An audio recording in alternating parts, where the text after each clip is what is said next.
Security on Capitol Hill is tight as Congress is set to meet to certify the results of the 2024 election this afternoon. It comes exactly 4 years after an armed mob of Trump supporters stormed the U.S. Capitol to stop the certification of Joe Biden's victory.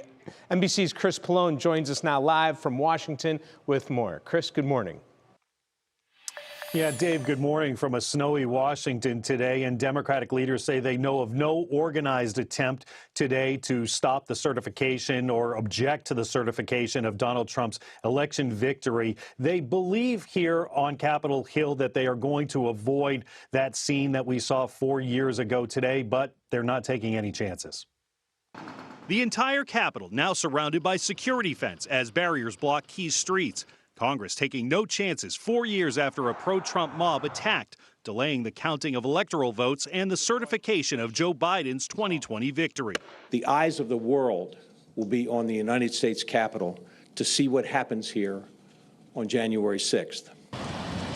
With rare heavy snow forecast for Washington, the rest of the federal government is already closed for the day. House Speaker Mike Johnson urged members to stay in town to make sure certification can take place. The Electoral Count Act requires this on January 6th at 1 p.m. So whether we're in a blizzard or not, we are going to be in that chamber making sure this is done. Unlike 2021, when prominent Republicans objected to the vote results, Democratic leaders say they don't know of any coordinated efforts on their side to protest Trump's victory. There will be no election denying on the part of the Democratic caucus. Vote certification is just one of several high-profile, high-security events happening in Washington this month, with President Jimmy Carter's state funeral shifting from Georgia to the Capitol Tuesday and Donald Trump's inauguration later this month. Congressional leaders feel they're better prepared now. What happened last time where an officer's words haunt me forever on the police line said, "Does anyone have a plan? Does anyone have a plan?" And the answer from the leadership back then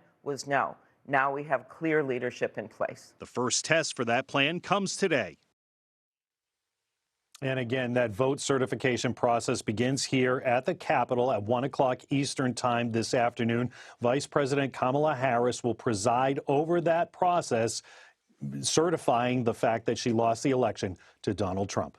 Dave, back to you. All right, certainly a busy day in D.C. Chris Pallone live for us this morning. Thank you.